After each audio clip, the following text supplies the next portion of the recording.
चाचा चौधरी और मूर्ति का पत्थर। एक दिन चाचा चौधरी के घर के बाहर। साबू, मूर्तिकार भूषण इस पत्थर की मूर्ति तराशेगा, यह उसे दे आओ। अच्छा चाची। साबू पत्थर को उठा लेता है। ओह, ये काफी भारी है। तभी तो यह काम तुम्हें सौंपा गया है। साबू पत्थर उठाकर वहाँ से चल देता है। मैं पत्थर छोड़ कर आता हूँ चाची, मेरे लिए लस्सी तैयार रखना। वहाँ से कुछ दूरी पर मेरी इमारत बन रही है। वह आदमी जो पत्थर ला रहा है बड़ा खूबसूरत है। अगर मेरे मकान में लग जाए तो शान बनाएगी। यह पत्थर बाबोन को बेच दो, जो दाम चाहोगे मिलेंगे। नहीं, यह भूषण भाई के स्टूडियो जा रहा है। कलाकार इसकी मूर्ति तराशेगा। यह सुनकर बाबोन तोप के पास पहुंच जाता है। मैं जो चीज पसंद करता हूँ ले लेता हूँ। ये तोप देखो, तुम्हें मारकर वह पत्थर ले लूंगा। सेठ, मैं गीदड़ भपकियों से नहीं डरता। तो फिर मरो। बाबोन तोप को चला देता है। तोप में से गोला निकलता है और साबू के पत्थर से टकराकर वापस पलटकर बाबोन की ओर आता है। ओह, गोला पत्थर से टकराकर मेरी तरफ आ रहा है। वह वहां से भाग खड़ा होता है, लेकिन परिणाम स्वरूप लो, तुम्हारी इमारत जो थोड़ी बहुत बनी थी वह भी ढह गई। साबू वहां से चल देता है। अब मैं चलता हूँ। भूषण भाई के यहाँ।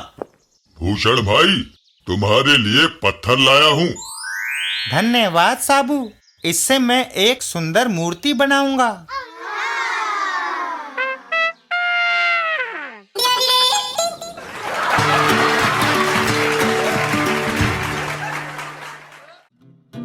चाचा चौधरी और रैम्बो। एक दिन एक गुप्त जगह पर। रैम्बो, आज हमारा मेहमान कौन होगा? सेठ बंटा वाला। उसके पास बहुत पैसा है। आओ, बंटा वाला इस वक्त घर पर ही मिलेगा। और वह सब बदमाश गाड़ी पे सवार होकर चल देते हैं। रैम्बो, तुम ना होते तो हमारा माफिया कब का टूट चुका होता। बंटा वाला के घर के सामने गाड़ी रुकती है। तुम गाड़ी को चालू रखना, मैं सेठ को लाता हूं। घर के अंदर सेठ, जब तक तुम्हारे घर वाले 2 लाख रुपया हमारे खाते में जमा नहीं करवाते तुम हमारे मेहमान रहोगे। चलो। अरे, ये क्या हो रहा है? वहीं पास से गुजरते चाचा चौधरी और साबू। चाचा जी, आजकल डाकू रैम्बो के किस्से बड़े सुनने को मिल रहे हैं। साबू, अगर एक बार मैं उसे देख लूं तो उसे पकड़ने में देर नहीं लगेगी। इधर रैम्बो सेठ को अगवा कर लेता है। बचाओ, बचाओ। साबू, उसे पकड़ो। लेकिन वैन निकल जाती है। वो वैन को ले जाने में कामयाब हो गए चाचा जी। रैम्बो मेरे पति का अपहरण करके ले गया। मैं रैम्बो को पहचान सकता हूँ। तुम्हारा पति घर लौट आएगा। चाचा जी, हमें क्या पता कि डाकू इसके पति को कहाँ ले गया है।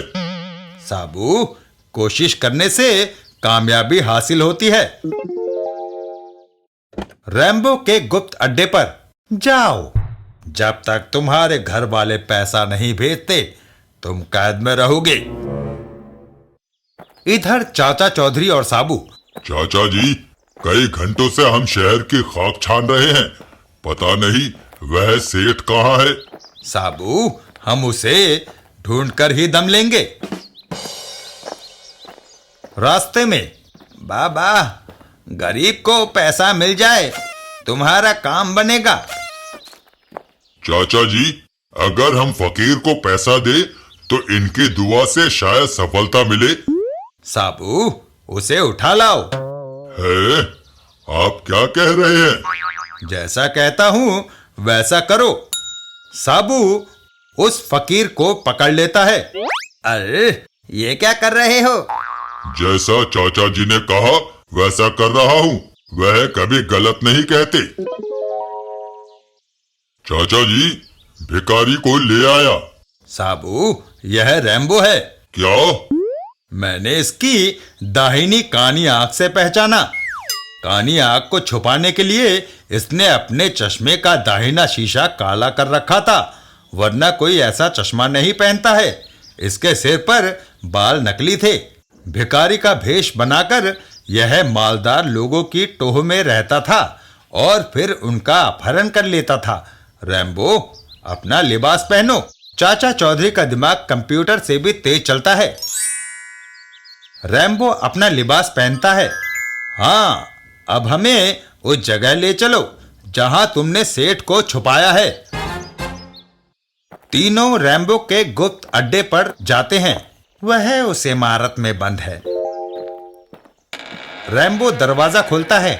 अंदर जाइए, वह आपको मिल जाएगा। चाचा चौधरी और साबू इमारत के अंदर दाखिल होते हैं। हैं, कैसे हो? हम तुम्हें आजाद कराने आए हैं। तभी रैम्बो बाहर से दरवाजा बंद कर देता है। हो, तुम सब बंद हो गए। इस इमारत में मैंने डायनामाइट लगा दिया है। 2 मिनट बाद तुम सबकी धज्जियां उड़ जाएंगी। बाहर निकलने का कोई रास्ता नहीं। एक है, तुम दोनों मेरे दाएं और बाएं आ जाओ। साबू उन दोनों को पकड़कर दीवार को तोड़ता हुआ बाहर आ गिरता है। ओह, हम बाहर आ गए। तभी इमारत में जोरदार विस्फोट होता है, लेकिन साबू की वजह से तीनों सकुशल बाहर खड़े होते हैं।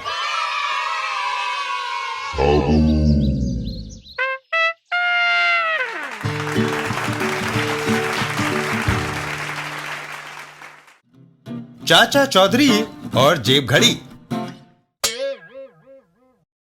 एक दिन एक जगह पर हमारे पास कितनी सारी घड़ियां इकट्ठी हो गई है। नोमीरा, अगर तुम्हारी मदद न मिलती तो दूसरों की ये घड़ियां हमारे पास न होती और मैं खानठारू गरीब होता। इन सबको बेचकर हम पैसा कमाएंगे। कमाल है। ठहरो, मैं और घड़ी लाता हूँ। घर के बाहर। बाबूजी, आप रईस लगते हैं, फिर भी घटिया घड़ी पहनते हैं। क्या मतलब? मेरी 1000 रुपए वाली इलेक्ट्रॉनिक घड़ी है। क्या टाइम हुआ है? 6:30 बजे हैं। जो घड़ी सही टाइम ना दे उसे घटिया ही कहेंगे ना।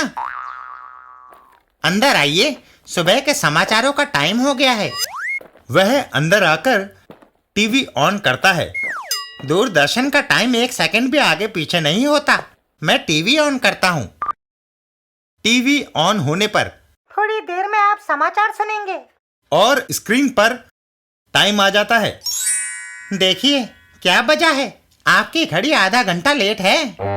वह आदमी अपनी घड़ी को उतार देता है। मैं इसको कूड़े में फेंक दूंगा। प्रधानमंत्री ने समय का पाबंद रहने को कहा। क्या फायदा? इसे 50 रुपए में मुझे बेच दीजिए। उस आदमी के जाने के बाद लो, 1000 रुपए की घड़ी हमने 50 में हथिया ली। वाह! चाचा चौधरी और साबू, बच्चों का मेला लगा है, चलोगे? नहीं चाचा जी, मैं व्यायाम करूंगा। ठीक है, मैं चलता हूँ। बच्चों को मेरी तरफ से शुभकामनाएं देना चाचा जी। रास्ते में श्रीमान, क्या आपके पास घड़ी है? एक जेब घड़ी है तो सही। देखिए, क्या बजा है? अबे बच गए। 12:30 बजे हैं। लगता है आपकी घड़ी पीछे चल रही है। अंदर आइए, मुझे समाचार सुनने की आदत है। अरे मत ले पंगा। घर के अंदर दूरदर्शन का टाइम तो गलत हो नहीं सकता। थोड़ी देर में आप दोपहर के समाचार सुनेंगे। देखिए, 14 आवर्स यानी दोपहर के 2 बजे हैं। आपकी घड़ी 1.5 घंटा पीछे चल रही है। इसे मुझे बेच दीजिए और 50 रुपए कमाइए। ये तो गया काम से। चाचा चौधरी 50 रुपए लेकर आगे चल देते हैं। 50 रुपयों के लिए धन्यवाद। धन्यवाद तो मुझे करना चाहिए। लेकिन हैं? इसके चलने की तो आवाज ही नहीं आ रही। ये तो बच्चों के खेलने की नकली घड़ी है। वह चाचा चौधरी के पीछे भागता है। ए मिस्टर, रुको। तुमने मुझे 50 पैसे वाली घड़ी 50 रुपए में थमा दी। असली घड़ी अब भी मेरी जेब में है और इस घड़ी ने पिछले 40 सालों में कभी भी गलत टाइम नहीं दिया। तो क्या दूरदर्शन का टाइम गलत है? हाँ, मैं वापस तुम्हारे घर जाता हूँ। घर के अंदर आज सवेरे जापान के प्रधानमंत्री का इंदिरा गांधी हवाई अड्डे पर स्वागत किया गया। यह 1 महीने पहले की पुरानी खबर है। तुम्हारा क्या मतलब? चाचा चौधरी टीवी के पीछे लगा पर्दा सरकाते हैं। वह 1 महीना पहले कैसेट पर रिकॉर्ड किया गया दूरदर्शन का समाचार बुलेटिन है, जिसे पर्दे के पीछे से वीसीआर द्वारा तुम्हारी पत्नी प्ले करती है। इसलिए 24 घंटों में टीवी पर वही टाइम आएगा जो कैसेट में रिकॉर्ड है। चाचा चौधरी। इतना कहकर चाचा चौधरी बाहर चल देते हैं। अच्छा, चलता हूँ, बाय बाय। चाचा चौधरी का दिमाग कंप्यूटर से भी तेज चलता है। बो हो।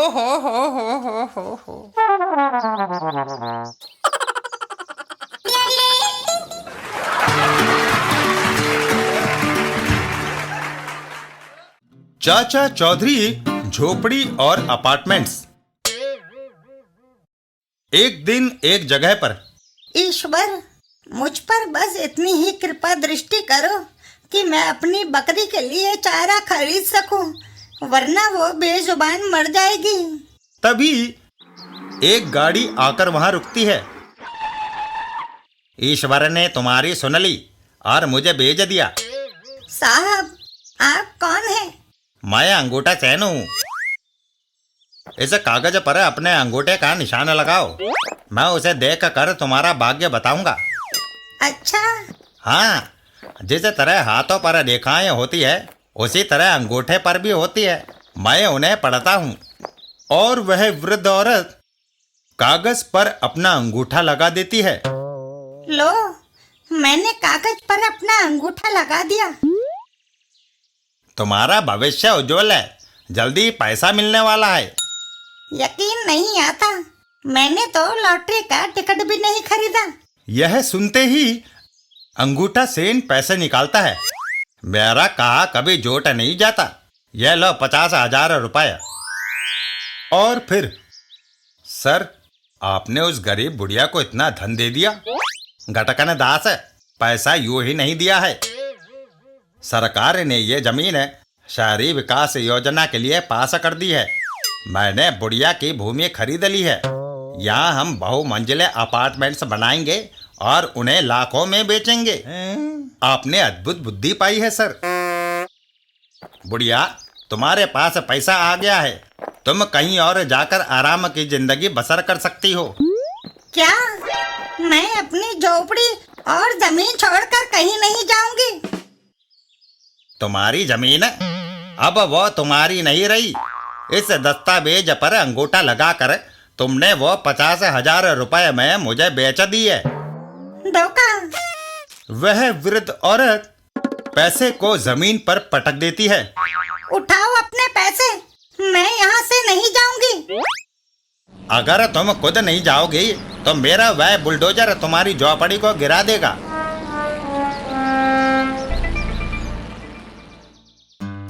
चाचा चौधरी और साबू। मदद करो। साबू, कोई मुसीबत में लगता है। अंगूठा सेन मेरी झोपड़ी तोड़ना चाहता है। माँ, तुम्हारी झोपड़ी उतनी ही सुरक्षित रहेगी जितना राष्ट्रपति भवन। साबू, झोपड़ी पर खरोच तक ना आने पाए। साबू ट्रक से नीचे कूदता है हुब्बा! और और बुलडोजर की ओर बढ़ता है। बुलडोजर चट्टान को चूर करने की ताकत रखता है, वह तुम्हें कुचल देगा। पीछे हट जाओ गिरगिट। झोपड़ी को गिराने के लिए बढ़ते हुए बुलडोजर के सामने साबू आ जाता है। बुलडोजर में पूरी ताकत लगा दो, उसका आगे बढ़ना ना रुके। साबू, ओह, मशीन मुझे पीछे धकेल रही है। अंगूठा सेन, मेरी जमीन ले लो, मगर इसे रोक दो, वह नौजवान मर जाएगा। ओह ओह ओह, अब वो लंबू और झोपड़ी दोनों गिरेगी। साबू अपनी मानसिक शक्ति को इकट्ठा करता है और पुरजोर से बुलडोजर को पीछे धकेल देता है। आए, वह गई तुम्हारी टीन की मशीन। साबू बुलडोजर को हवा में उछाल देता है। ओह, बचाओ! बुलडोजर तोड़ दिया है माँ, तुम्हारी झोपड़ी का खतरा अब टल गया। अंगूठा सेन और चाचा चौधरी, मैं तुम्हारी साथी की ताकत का कायल हो गया। तुम दोनों को कल दोपहर 12 बजे खाने पर आमंत्रित करता हूँ। याद रखना, मैं वक्त का पाबंद हूँ। यह रहा मेरा विजिटिंग कार्ड। चाचा चौधरी और साबू आगे चल देते हैं। साबू, हमारे कल के खाने का प्रबंध हो गया है। इधर अंगूठा सेन, अंगूठा सेन, मुझे क्यों बुलाया? सुरंगी जंगी, दुश्मन को पछाड़ना है। 2 आदमियों ने मुझे बेइज्जत किया है, मैंने कल उन्हें खाने पे बुलाया है। बताओ, उन्हें कैसे मारा जाए? बारूदी सुरंग से उन्हें उड़ाया जा सकता है। कैसे? देखो, रास्ते में जहाँ झंडी लगी है वहाँ मैंने बारूदी सुरंग बिछा रखी है। मैं उधर यह गेंद उछालता हूँ और गेंद नियत स्थान पर पहुंचते ही जोरदार धमाका होता है। यह केवल परीक्षण था। दूसरी बारूदी सुरंग बिछाकर मैं सड़क की मरम्मत कर देता हूँ।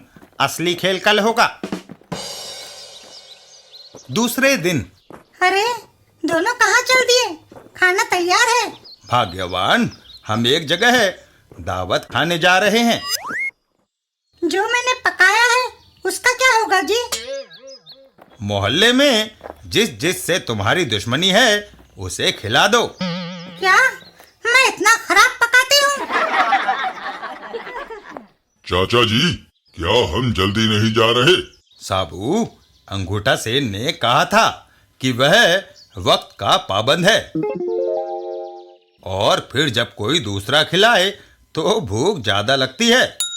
वह दोनों रवाना हो जाते हैं। हाईवे के सफर का अपना लुत्फ है चाचा जी। इधर अंगूठा सेन, 12 बजने में कुछ ही समय बचा है।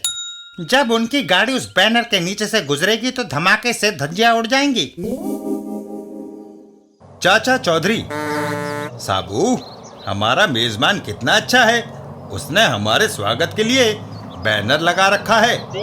तभी ट्रक का एक टायर निकल जाता है। ओह चाचा जी, ये क्या?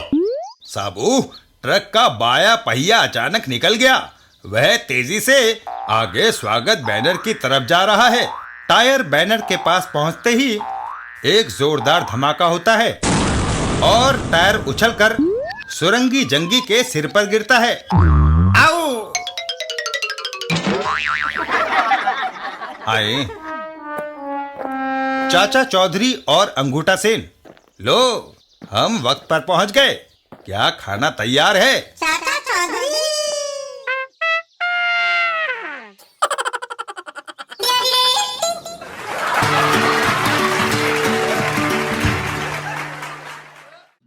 चाचा चौधरी और अंडमानी चचा।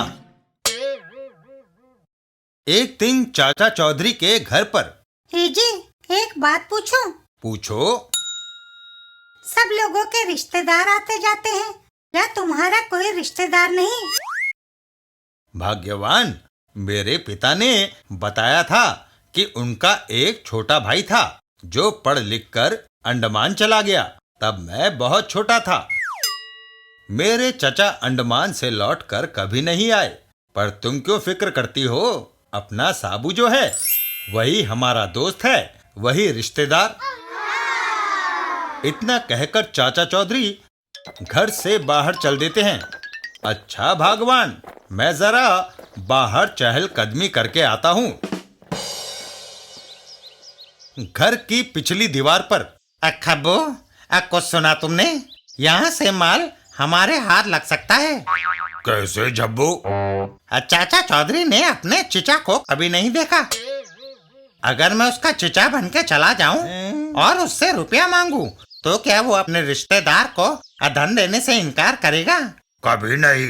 जब्बू घर के अंदर घुस जाता है। बहू, कहो कैसी हो? हैं? माफ कीजिए, मैंने आपको पहचाना नहीं। मैं तुम्हारे पति का अंडमानी चचा हूँ।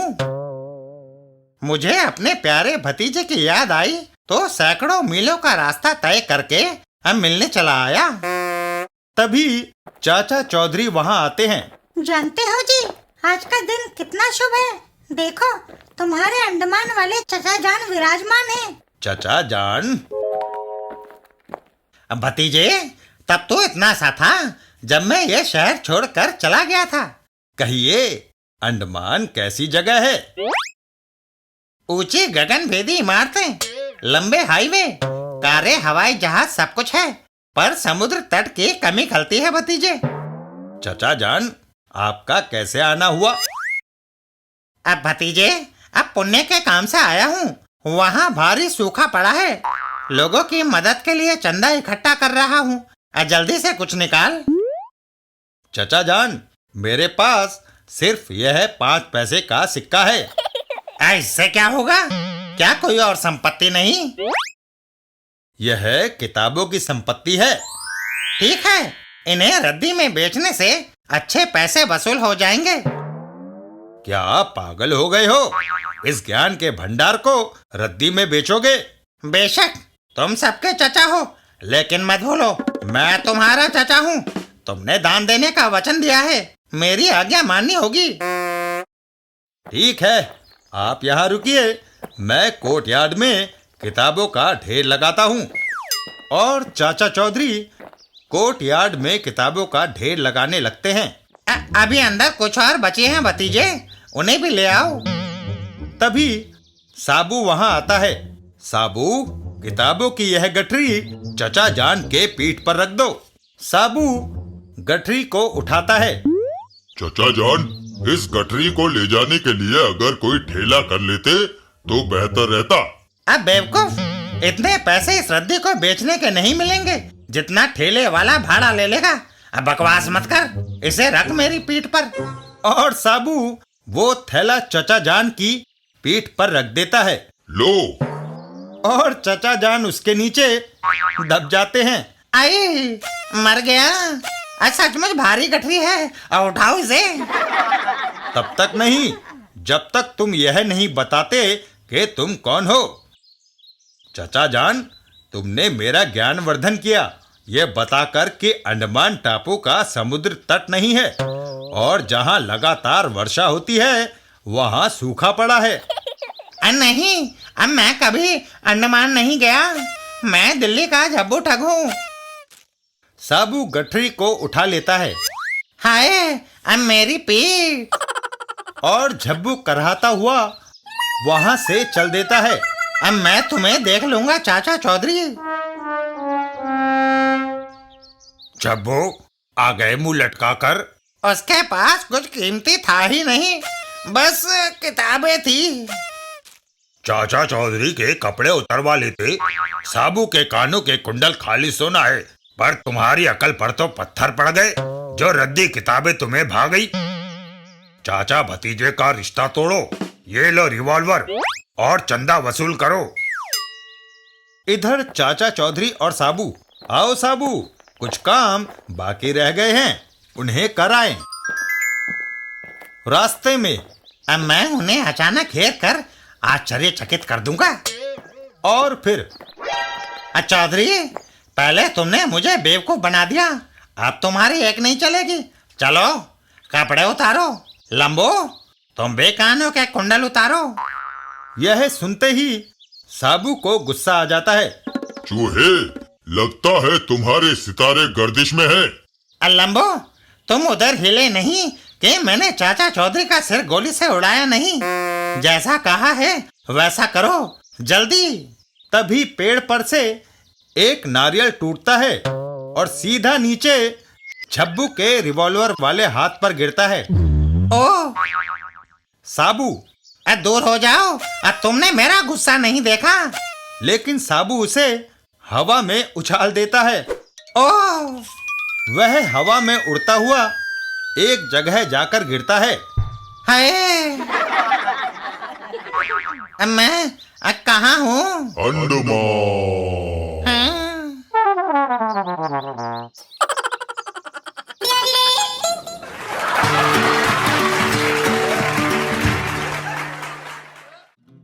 चाचा चौधरी और काल।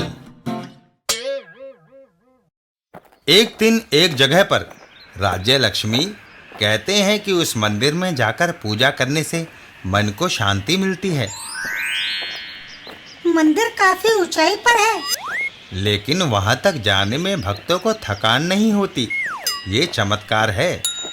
तभी ठहरो, उस मंदिर में जाने से पहले मेरी पूजा करो। रुपए और सोने की मुझे भेंट चढ़ाओ। पूजा देवताओं की जाती है। चलते रास्ते में कोई मिल गया तो उसकी नहीं। मैं भी देवता हूँ, काल देवता। अंधकार और मृत्यु मुझे प्रिय है। जो मुझे भेंट नहीं चढ़ाते उन्हें मैं मौत की सजा देता हूँ। चुनाव तुम्हारे हाथ में है। राज्य लक्ष्मी, आगे बढ़ो, उसकी बातों में ना आओ। और वह दंपत्ति आगे बढ़ने लगते हैं। तुमने मेरा कहना नहीं माना, मरने के लिए तैयार हो जाओ। मेरे पति को मत मारना, चाहे मेरी जान ले लो। और राज्य लक्ष्मी करहा कर राज्य लक्ष्मी जमीन पर गिर पड़ती है। उठो, हम मंदिर में पूजा करने जाएंगे। वह कभी नहीं उठेगी। वह आदमी अपनी पत्नी को उठाए वापस नीचे उतर जाता है। ओह, मेरा दुर्भाग्य। चाचा चौधरी और साबू। दारी नाब, क्या हुआ? चाचा चौधरी, मैं पहाड़ के मंदिर पर पूजा करने जा रहा था कि रास्ते में काल ने मेरी पत्नी को मार डाला। दारी नाब, देवता तो जीवन देते हैं, लेते नहीं। काल देवता का कहना था कि उसे भेंट चढ़ाई जाए। वह खुद अपनी पूजा करने को कहता है। आश्चर्य! वह अपनी अद्भुत शक्ति से व्यक्ति को मारने की क्षमता भी रखता है। यह तो और भी अजीब बात है। चाचा चौधरी और साबू वहां से चल देते हैं। साबू, आओ। कहा चाचा जी? पूजा करने। रास्ते में, मैं काल हूं, मेरी पूजा करो, भेंट चढ़ाओ। मैंने मन्नत मांगी थी कि अगर मेरी लॉटरी निकलेगी तो आधा पैसा देवता की भेंट करूंगा। मेरी 1,00,000 रुपए की लॉटरी निकली है। तो तुम 50,000 रुपया भेंट करने आए हो? काल, तुमने ठीक फरमाया। काल से बड़ा देवता और कौन हो सकता है? तुमने उचित कहा। मैं तुमको 50,000 रुपए भेंट करने आ रहा हूं। चाचा चौधरी आगे बढ़कर काल के कदमों में रुपए की थाली रखते हैं। इसे स्वीकार कीजिए। चाचा चौधरी अचानक कपड़ा खींचते हैं। अरे, तुम तो कपड़े में लिपटे एक साधारण आदमी हो। तुमने भेद खोलकर अपनी मौत बुलाई है। तभी वह हवा में उड़ जाता है। ओह, ये क्या? देवता देवी शक्ति से मारते हैं, पिस्तौल से नहीं। साबू। साबू उसे उठाए चल देता है। चलो। मुझे कहाँ ले जा रहे हो? मंदिर में, अर्थात पुलिस स्टेशन। चाचा जी, ये बात तो समझ में आई कि काल ने राज्य लक्ष्मी को पिस्तौल से मारा था, परंतु उसके पति ने गोली चलने की आवाज क्यों नहीं सुनी? साबू, पिस्तौल में साइलेंसर लगा था। चाचा चौधरी का दिमाग कंप्यूटर से भी तेज चलता है।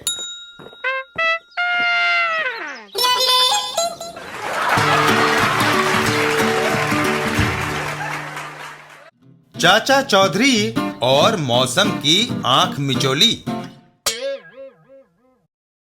एक दिन चाचा चौधरी और साबू। चाचा जी, देखिए कुदरत का चमत्कार। थोड़ी देर पहले घने बादल छाए थे और सूरज निकलते ही गर्मी हो गई। साबू, बेईमान आदमी की तरह मौसम का भी कोई भरोसा नहीं। एक बार मैं दिल्ली की गर्मी से बचने के लिए दार्जिलिंग पहुंचा। वहां पर आंधी और तूफान इतना था कि मैं घबरा कर अपने शहर आ गया। इतना कहकर चाचा चौधरी वहां से चल देते हैं। अच्छा, घर जाकर मैं नहाऊंगा, नहाने से गर्मी कम लगेगी। वहीं से कुछ दूरी पर। क्यों घंचो, मुझे बिना सलाम ठोके निकले जा रहे हो? बप्पन, तुझे क्यों सलाम किया जाए? तू अनपढ़, बेकार और आलसी है। तुझ में ऐसी कौन सी खूबी है कि आते जाते तेरा आदर किया जाए? मुझ में जो दिमाग है वह दूसरे किसी में नहीं। तुम नाम लो और बप्पन उसे उल्लू बना देगा। क्या तुम चाचा चौधरी को ठग सकते हो? यह बात मेरे लिए उतनी ही आसान है जितना कि अपनी मूंछों पर तेल लगाना। नामुमकिन। तभी उनकी नजर सामने से आते चाचा चौधरी पर पड़ती है। देखो, वह इधर ही आ रहा है। तुम 1 घंटे बाद आना और देखना, अगर चाचा चौधरी बिना कपड़ों के मेरे घर से ना निकला तो मैं तुम्हें 100 रुपया दूंगा। नहीं तो इतना पैसा तुम मुझे देना, मैं चालाकी से उसके सारे कपड़े उतरवा लूंगा। ठीक है? चाचा चौधरी और बप्पन। चाचा जी, आइए, बैठिए। अबे बच गए। नहीं बप्पन, गर्मी बहुत है, घर जाकर नहाऊंगा। मैं आपको शरबत पिलाऊंगा, उससे शरीर में ठंडक पहुंचेगी। ठीक है। चाचा चौधरी घर के अंदर। आप कमरे में बैठो, मैं अभी शरबत लाता हूँ। चाचा चौधरी के कमरे के अंदर जाते ही बप्पन बाहर से कुंडी लगा देता है। वह अंदर गया, बाहर से दरवाजा बंद कर दिया जाए। कमरे के अंदर जो हीटर रखा है उसका स्विच बाहर है, उसे चला देता हूँ। अबे क्या करता है? गर्मी का मौसम, ऊपर से हीटर का ताप। चौधरी घबराकर सारे कपड़े उतार देगा। तभी अचानक, ओह, बिजली कड़की, ओलों की वर्षा। मौसम अचानक बदला। चाचा चौधरी हीटर का ताप बढ़ा देते हैं। ओलों से ठंड हो गई है। शुक्र है हीटर से कुछ गर्माहट आई। मैं ताप के वॉल्यूम को तेज कर देता हूँ। 1 घंटे बाद। इस ठंडे मौसम में बाहर निकलना तो नहीं चाहता था, पर बप्पन से शर्त जो लगी है। इधर चाचा चौधरी ठंड के कारण कपकपी आने लगी। शुक्र है यह कंबल मेज पर पड़ा था। चाचा चौधरी कंबल को भी ओढ़ लेते हैं। बप्पन कमरे का दरवाजा खोलता है। बप्पन, शरबत नहीं, अब गर्मा गर्म चाय पिलाओ। मौसम ने धोखा दिया। घंशु और बप्पन। गंचो, ये रहा तुम्हारा 100 रुपया। हाय मौसम।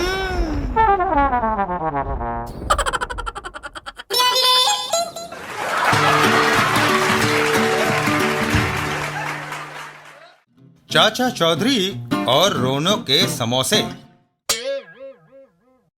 एक दिन रोनो के घर पर। रोनो, ये क्या कोई नई शरारत सूझी है? मैं तुम्हारी हरकतों से तंग आ चुकी हूँ। बहन कौशल्या, क्यों बेटे को कोस रही हो? उसने बैठने के लिए कुर्सी बनाई है। कितना होनहार लड़का है। तुम्हें शायद पता नहीं, रोनो शैतान लड़का है। एक बार स्कूल में इसने मास्टर जी की छड़ी पर खुजली का पाउडर मल दिया था। जब उन्होंने पीटने के लिए उसे उठाया तो हाथ खुजाते हुए पागल हो गए। मेरे बेटे को स्कूल से ही निकाल दिया गया। इधर रोनो, मैं एक अच्छी कॉमेडी का वीडियो कैसेट लाया हूँ। आओ मेरे घर, इसे देखें। रमजान, तुम मेरे घर आओ। मैं तुम्हें ऐसी जीवित कॉमेडी दिखाऊंगा जिसे देखकर तुम लोटपोट हो जाओगे। अच्छा, तब मैं तुम्हारी इस कुर्सी पर बैठकर उसे देखूंगा। रोनो झपट कर कुर्सी उठा लेता है। अरे इस कुर्सी पर मत बैठो, वरना तुम हंसी के पात्र हो जाओगे। अंकल नार्बिक, मैं आपको समोसा खाने के लिए आमंत्रित करता हूँ। समोसे? मैं अभी आया। घर के अंदर लीजिए। उनकी सुगंध से मेरे मुंह में पानी आ रहा है। इस कुर्सी पर बैठकर आराम से खाइए। अंकल नार्बिक कुर्सी पर बैठने लगते हैं। रोनो मेरी कितनी खातिर कर रहा है। लगता है अब वह एक शरीफ लड़का बन गया है। और कुर्सी पर बैठते ही वह हवा में उछल जाते हैं। ओह! मैंने ये स्प्रिंग ऐसा लगाया है कि कुर्सी पर बैठते ही वह झटके से बाहर आ जाता है। मेरा ख्याल गलत था, तुम अभी सुधरे नहीं। अंकल नार्बिक गुस्से में वहां से चले जाते हैं। इधर रोनो स्प्रिंग को दबाकर वापस अंदर डाल देता हूँ और नई रैक्सीन से कवर कर देता हूँ। चाचा चौधरी और साबू, आओ तुम्हें हलवा पूड़ी खिलाऊं। साबू, वह हमें खाने के लिए बुला रहा है। आपने बुलाया, हम आ गए। कहाँ है हलवा पूरी? मैं अपनी पूसी को, जो पेड़ पर चढ़ गई है, नीचे आने के लिए लालच दे रहा था। मैं तुम्हें वह खिला सकता हूँ, अगर तुम मेरी बिल्ली को नीचे उतार दो तो। साबू, पूसी को पेड़ पर से उतारो। साबू बिल्ली को पकड़ लेता है। आओ, तुम्हारा मालिक परेशान हो रहा है। और फिर, जनाब, बिल्ली आपको मिल गई। अब हलवा पूड़ी हमें खिला दीजिए। तुम दोनों को नहीं, मेरी प्यारी बिल्ली को उस लंबू ने उतारा है, इसलिए खाने का वही हकदार है। ठीक है, आओ मेरे घर चलो। साबू उस आदमी के साथ चल देता है। इधर चाचा चौधरी, चाचा जी, मैं देख रहा था आपको कुछ खाने को नहीं मिला, मगर घबराइए नहीं, मेरे यहाँ गरम समोसे आपका इंतजार कर रहे हैं। यह सुनते ही चाचा चौधरी रोनो के घर के अंदर चले जाते हैं। चलो, रोनो के समोसे ही सही। घर के अंदर लीजिए और उस कुर्सी पर बैठकर आराम से खाइए। समोसे मैं खड़े खड़े ही खाऊंगा।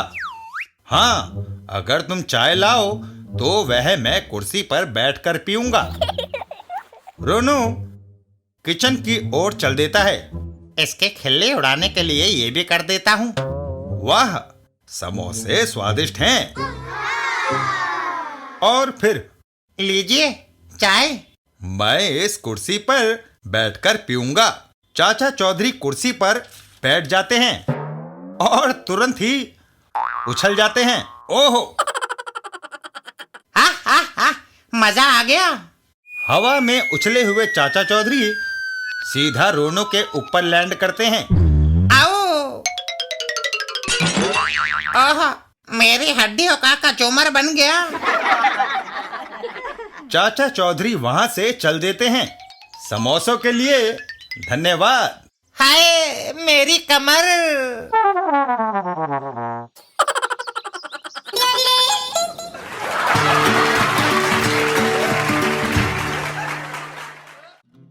चाचा चौधरी, गोगा और बुढ़िया। गोगा जादूगर, आज बाहर कितनी ताजी हवा है। हाँ, आसमान भी साफ है। तभी ओहो, ये किसने वातावरण को दूषित कर दिया? गोगा, कुछ दूर झोपड़ी में एक बुढ़िया खाना बना रही है। ये धुआं वहीं से आ रहा है। मैं अभी उस झोपड़ी को गिराए देता हूँ। आसमान, बिजली बरसाओ। आसमान में बिजली चमक उठती है और एक पेड़ पर गिरकर उसे झोपड़ी पर गिरा देती है। ओह, मेरी झोपड़ी पेड़ के नीचे दब गई। इधर गोगा, अब ना झोपड़ी होगी ना कोई वायु को दूषित करेगा।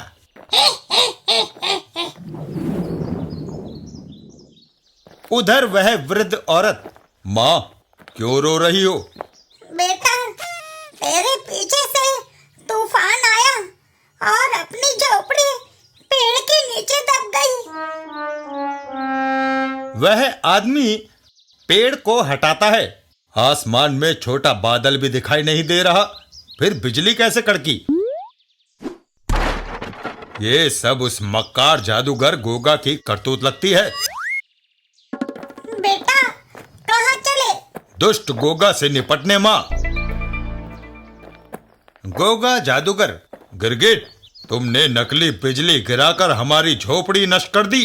तुम्हें हमारे लिए नई झोपड़ी बनानी होगी। मेरा काम झोपड़ी गिराना है, बनाना नहीं।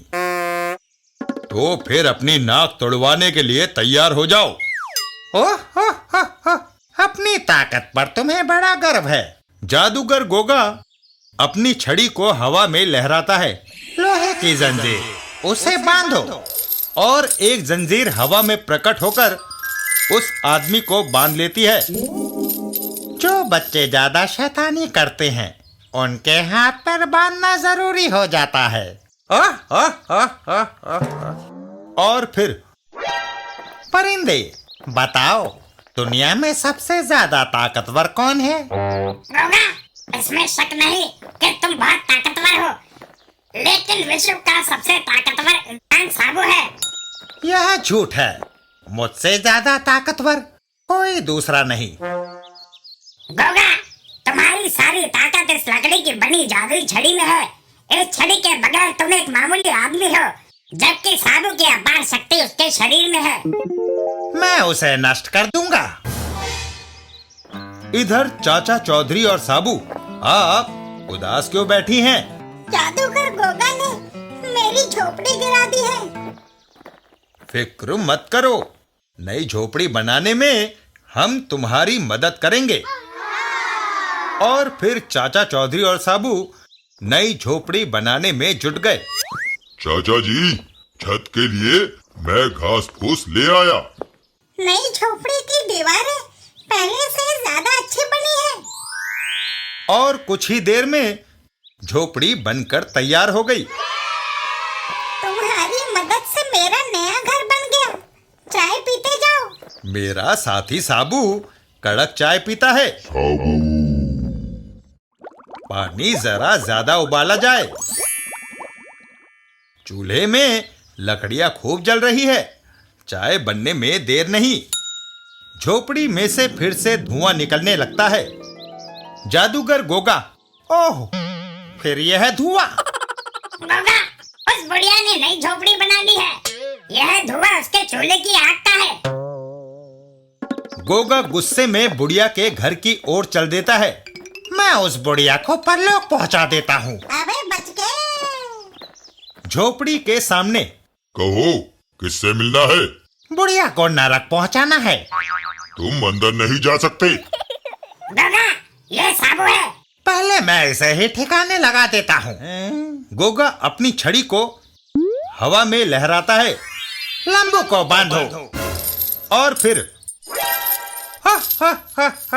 कहाँ गई तुम्हारी ताकत? तुम एक असहाय कैदी से ज्यादा नहीं। साबू जंजीरों को तोड़ देता है। साबू ने कच्चे धागे की तरह जंजीरें तोड़ दी। मेरे पास दूसरा उपाय है। मैं उसे आसमान में भेजता हूँ। जाओ। छड़ी को हिलाते ही साबू हवा में ऊंचा उड़ जाता है। ताज्जुब, इतना ऊंचा तो कभी मैं भी नहीं उड़ा। चाचा चौधरी अरे बाहर यह हंगामा। गोगा, ये उस लंबू का साथी है। मैं जादुई छड़ी से इसे ठिकाने लगाता हूँ। इससे पहले कि गोगा छड़ी घुमाता, चाचा चौधरी उस पर आग फेंक देते हैं। पहले इस आग से निपटो। और छड़ी आग पकड़ लेती है।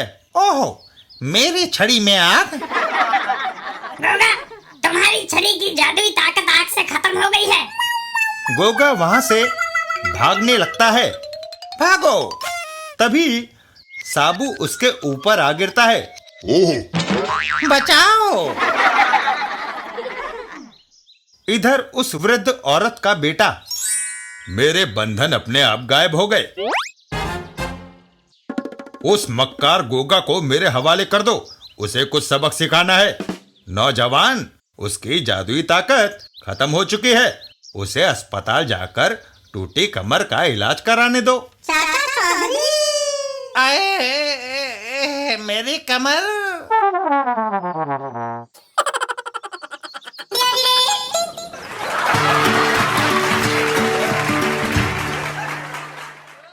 चाचा चौधरी और पत्नी के लिए साड़ी।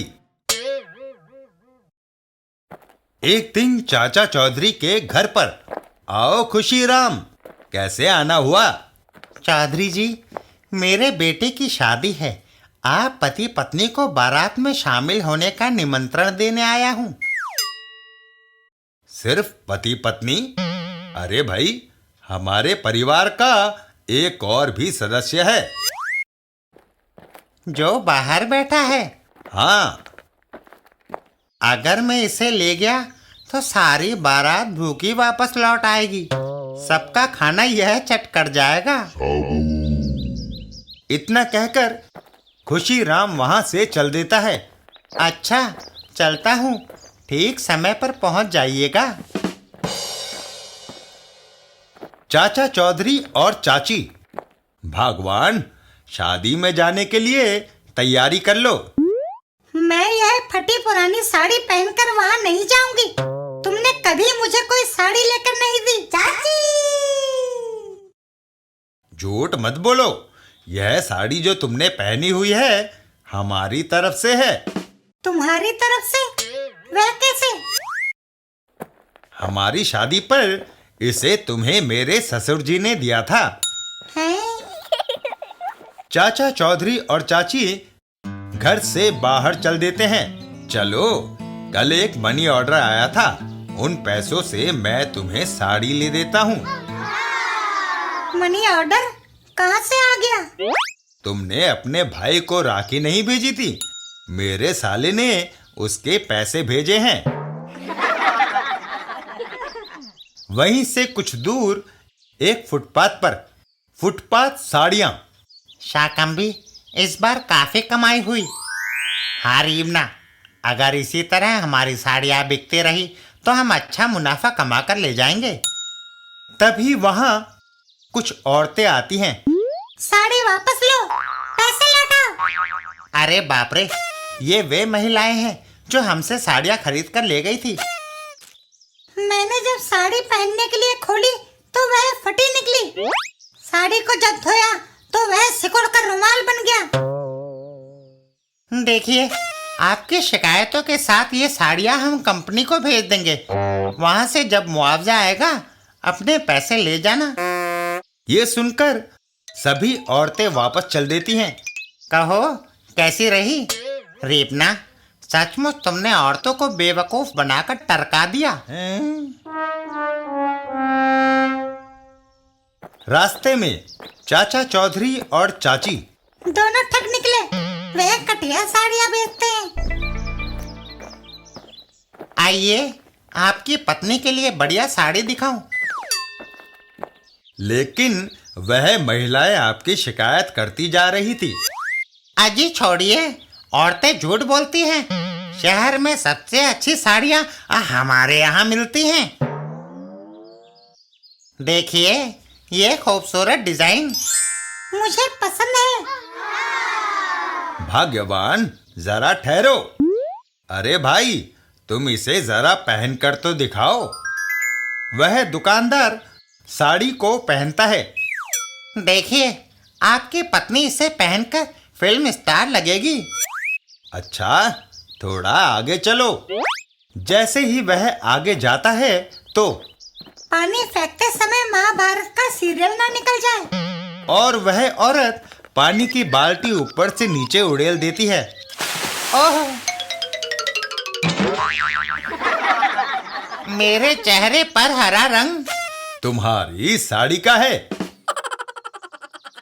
चलो भाग्यवान, अगर तुम वह साड़ी खरीदती तो तुम्हारा भी वही हाल होता जो उसका हुआ। बो हो। एक साड़ी स्टोर पर, सेठ जी साड़ी खरीदनी है। आपसे कीमत नहीं लेंगे। क्यों? आपकी पत्नी हमारे शहर की है, वह हमारी बहन हुई। क्या कोई बहन से पैसे लेता है? कुछ देर बाद मेरे रिश्तेदार ने तुम्हें साड़ी दी। तुम्हारा रिश्तेदार? पर वह दुकानदार मेरे शहर का था, इसलिए वह मेरा रिश्तेदार था। तो क्या तुम्हारा रिश्तेदार मेरा रिश्तेदार ना हुआ? चाचा चौधरी,